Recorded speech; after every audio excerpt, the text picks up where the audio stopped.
Bien le bonjour et bienvenue dans ce deuxième épisode de l'émission du ballet. Dans la vidéo précédente, on a bien blablaté sur le ballet de l'Opéra de Paris. Maintenant, il est temps de revenir sur l'école de danse. Parce que oui, c'est bien beau comme métier d'être danseuse ou danseur, mais il faut bien se former avant quand même. Et oui, je le rappelle pour ceux du fond, avant d'intégrer le ballet, on passe par une école de danse. Donc pour cet épisode, nous allons parler de l'école de danse de l'Opéra de Paris.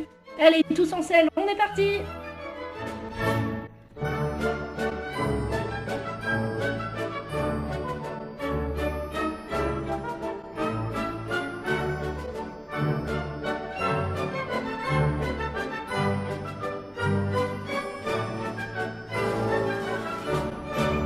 Bon, dans cet épisode, on va surtout se concentrer sur le fonctionnement de l'école et pas vraiment sur son histoire. De toute façon, il faut que j'y consacre un épisode entier, donc ce sera pour une autre fois. Mais gardez quand même en tête que depuis sa création en 1713, par Louis XIV, sans grande surprise, eh bien l'école a énormément changé, que ce soit le statut, le système ou même l'emplacement. Bref, comme je vous disais dans la vidéo précédente sur le ballet de l'Opéra de Paris, l'école de danse du dit opéra, c'est le passage quasi obligé pour y accéder. Alors cette école concrètement, ça ressemble à quoi? Eh bien déjà, il y a 3 bâtiments. L'internat pour les élèves dont la famille vit trop loin pour qu'ils rentrent chez eux tous les soirs de la semaine, les salles de cours pour l'enseignement général, école primaire, collège et lycée, et enfin le bâtiment pour la danse avec 10 studios. A noter que les seuls trucs payants sont l'internat et le restaurant de l'école, les cours sont gratuits. Au-delà de ça, les élèves de cette école y passent énormément de temps, la majeure partie même, surtout pour les internes du coup. Ils sont vraiment très investis et ils se préparent à un métier de ouf dès leur plus tendre enfance. Alors le matin, ils ont des cours normaux d'enseignement généraux, français, maths, histoire et tout le tralala, et ce depuis le cours élémentaire jusqu'à la terminale. Des classes qui d'ailleurs sont obligatoires pour tous depuis 1995. Et en plus, ils ont des enseignements spécialisés en rapport avec leur futur métier. Donc histoire de la danse, théâtre, mime, anatomie, musique, et même pour les plus grands, le droit du spectacle. Parce que oui, comme tous les arts du spectacle ont leurs aspects juridiques, et c'est quand même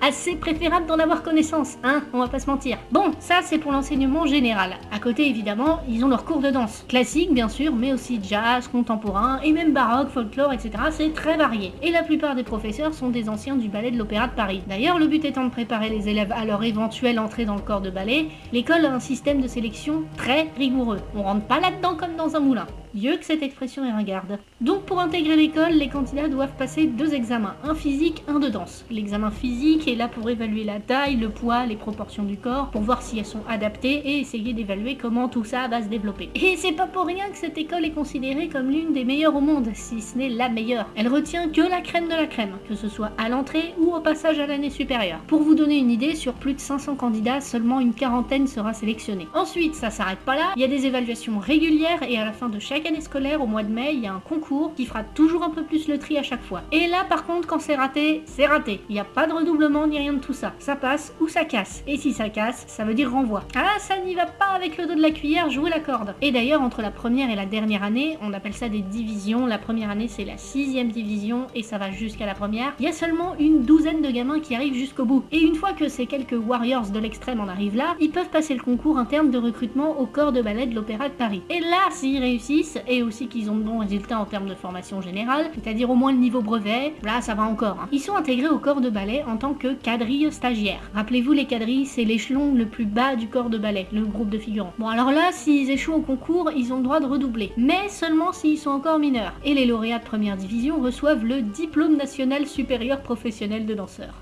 Ce qui, on va pas se mentir, a quand même sacrément de la gueule. Bon, dans tout ça, les élèves participent aussi à des trucs cool. Tous les ans, il y a différents événements auxquels ils vont prendre part. On a d'abord le défilé du ballet de l'Opéra de Paris, où ils défilent avec le corps de ballet, les premiers danseurs et les étoiles. Ensuite, on a les spectacles de l'école de danse au mois d'avril et les démonstrations de l'école de danse au mois de décembre. Les 3 se font sur la prestigieuse scène du Palais Garnier et devant le public. Et voilà, ben vous voyez, quand je vous disais qu'il y avait très peu de nominations d'étoiles, parfois même pas un par an, bah déjà avec la sélection à l'entrée à l'école et au ballet, ça explique pas mal de choses. Voilà pour l'école de danse de l'Opéra de Paris. Pour résumer, la sélection y est très exigeante et le travail une fois qu'on y est l'est tout autant, si ce n'est plus. Dans le prochain épisode, je parlerai d'un ballet bien précis, je ne vous dis pas lequel, sinon ça gâche la surprise. Et si vous voulez des indices, alors je peux vous dire qu'il a été créé la même année qu'un autre ballet très connu.